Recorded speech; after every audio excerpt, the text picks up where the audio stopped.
And let's bring him in. It's Gator Scott Carter joining us on the program to talk all things Florida Gators. What's going on, buddy? How are you? Hey Jay, doing well, man. Finally made it. Thanks for all, having me on.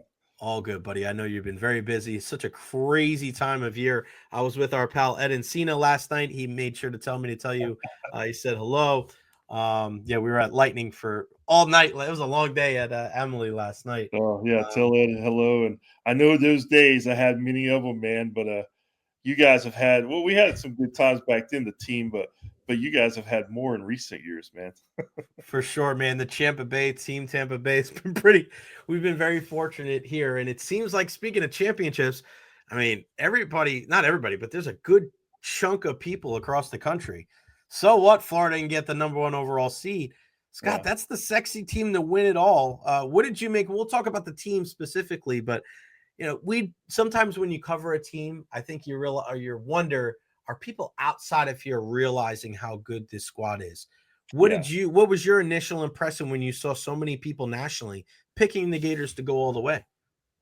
Well, it's kind of exactly what you just said. I mean, we've seen it up close here all season, but Auburn started so strong. They were kind of the SEC darling, and they really have played well all year. But after Florida went up there and beat them a couple weeks ago, and then won at Alabama, I still thought, well, that should do it. But there was still a kind of lukewarm national response to it, at least. But I think what they did in the SEC tournament, every game on TV, to go up there, beat Missouri, beat Bama, beat Tennessee, 3 straight days, and just do it really. I mean, they did it convincingly. I mean, in all 3 games and played really well. And now you're seeing I saw one, I think Bet MGM or whatever has them now as the national title favorite in the odds in Vegas. So, and you're right. The national guys have come on board, but it's always interesting to see because you're right.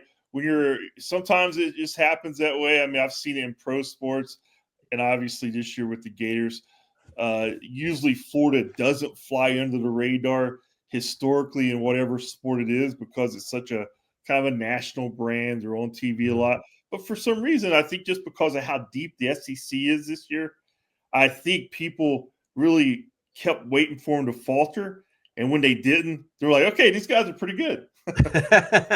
When was that moment and I know a lot of people have different answers, but was there one play? Was there one player just seeing him grow? Was there one game that you looked at and you said, wow, like this isn't just, all right, let's wait and see. This right here is a team that is a national contender. Yeah, I mean, for me, to be honest with you, it was earlier in the season when Tennessee, ranked number 1, came to town. I mean, they just destroyed Tennessee. And, Florida has not been very good historically against number 1 teams. And they just took it to the Vols. And I just remember afterward, Rick Barnes in the post-game press conference, I mean, he was almost like he was having a hard time explaining what happened because you could tell Tennessee did not expect that from Florida. And that kind of raised the bar on this team. And again, I think a lot of people were thinking they were going to falter and they had an injury here and there. But I just think if you really watched this team and knew what Todd Golden had built, they're just built for this modern age. He has all the pieces that fit. He's was very meticulous in the way he built the roster, and all the parts fit. And they've gotten better and better. And so, but I look at that Tennessee game for me when they beat them, 73-43, I think, at the O-Dome, and they did go up to Tennessee and lose later on. But again, they kind of rebounded with that big win at Auburn, big win at Alabama, then took care of Tennessee on Sunday in the SEC championship game. And really, it wasn't even that close. I mean, there were a couple of spurts by the Vols, but you kind of felt Florida was in control the whole time. Yeah, you mentioned control the whole time. My dad was here when the Gators beat Auburn. And we just watched that game, and it was just like it seemed like Auburn, they would try to get closer, and then Gators were like, no, we're going to make a couple more shots. And then they try to close the gap again. It was just like they can never get really within striking distance. And I feel like that's a sign of a really good team. It's not like it's up and down. It's up and down. It just seems like it's almost like, they're riding the gas pedal, right? They're riding down the highway. They're driving at 75. oh, you're driving 72, 73, they'll go up to 80. It's just like they have such a great their finger on the pulse of almost every game. You mentioned Coach Golden. What was the impression of him going into this season? Because I'm sure now everybody's looking at him like, man, you're doing it right. But how has that kind of evolved over the year? Well, when we got here, obviously the first thing that struck you was he's a young coach, and I think he's 39 now, but he looks like he could pass for 19. I mean, he's just so young looking. So, at first, that's the thing that, man, this guy's already a college basketball coach at the University of Florida. But then you do the research and you see what he's done, and you realize that he worked under Bruce Pearl at Auburn. Then he went out to San Francisco, built his own program, had success. He's one of these coaches that I think he's built for this modern age. He was young enough to embrace the analytics and the things that coaches are doing today. And he wasn't old enough to have been maybe in the previous generation that some of those guys have either resisted or just, gotten out because of the transfer portal and NIL. I think he was like, you know what? This is just all part of what I'm going to have to deal with. So let's build a system that works with it and succeeds at it. And I think that's what he's done. But I didn't really know a lot about him, Jay, when he got here. I mean, I just knew that he was at Auburn with Bruce Pearl. That was really the nugget that I had about SEC. But, you think San Francisco, I mean, it's so far away and a whole different world in terms of college basketball out in the West Coast where he was. But everything that he's implemented here has worked. And, he turned it around pretty quickly, got up to the tournament last year. But I just thought that what impressed me the most, I think, is just the way that he was able to build a roster with some transfers. And you look at this roster, I mean, it's mostly transfers. I mean, he's got some guys like Denzel Aberdeen out of high school, but most of these guys are very, like I said earlier, meticulously picked for how they're going to fit onto the team and for what they bring precisely to the team. And you can tell on the court. I think everybody can see Walter Clayton's kind of the engine that makes his team go. But then he brought in a guy like Elijah Martin, just the toughness factor. Will Recher, kind of that long athletic guard who can shoot, but also, get to the hole. And then he's got just all these big guys who are just hustling, making plays, and they're kind of like the glue guys of the team, Hamilton and Houck and I'm missing a couple, I'm sure. But they're just making the plays, man. And that's what you got to have this time of year. You got to have all the pieces. Do you think this is the best team since the back-to-back championship team? I really do. I think, other than 17 when Mike White was here, and back in 14 when they did go to the Final Four near the end of Billy Donovan's tenure with that group that had Patrick Young and not Bradley Beal. He was already going. Casey Prather, Scotty Wilkin. I mean, that's the only team that's been back to the Final Four since the back-to-back title teams.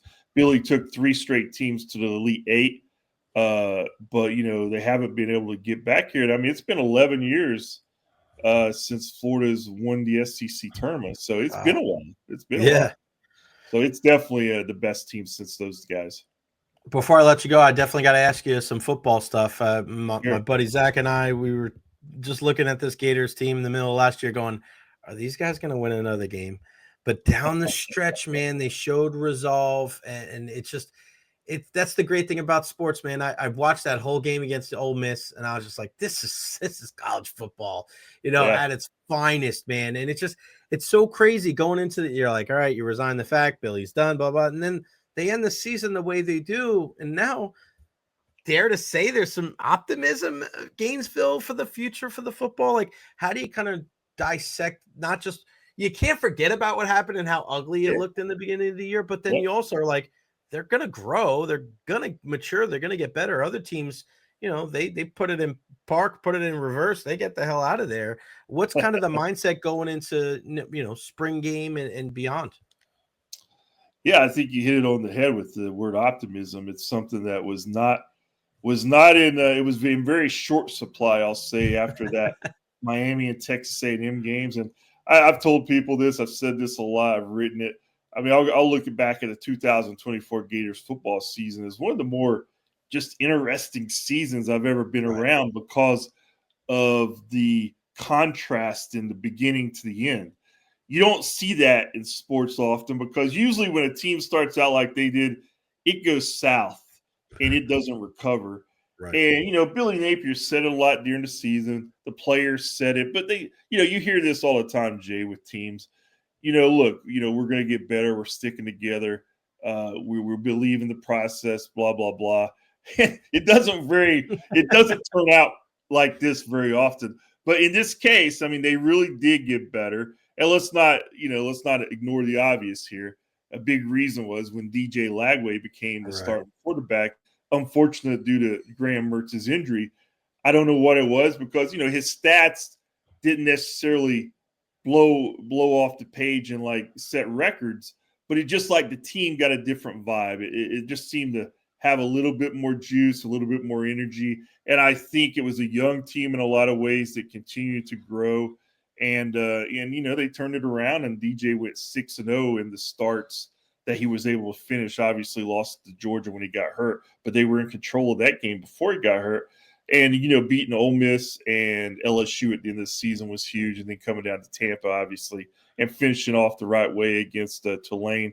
So, 8-5 is, not your typical record that gets Florida fans really excited. But I think where the program's been, I think this is the best situation it's been in really since probably going back to, the 2019 year with Mullen when they went 11-2. So it's just been a program that's kind of had trouble finding its footing under Billy Napier. And now they hope it's there. It's going to be a very important season for him, obviously. But here in spring football, there is a kind of a renewed excitement, and we'll just see how it shapes out in the fall. But it's nice to be around a team that's coming off a 4-game winning streak, much better than the team that's coming off a 4-game losing streak, Jay. Yeah, it's funny because 8-5, you look at it, 8-5. Well, early in the year last year, they would have taken 5-8. Yeah, I mean, it looked like it might be headed for 5-8, right? No doubt about it. At Gator Scott, he covers all things Florida Gators. Scott Carter, we miss you here in the Tampa Bay area, my friend. Thank you so much. Hope to run into you sometime soon. Keep up the great work, my friend, and we'll talk to you again soon. All right, Jay. Thanks, buddy. Take care. You got it.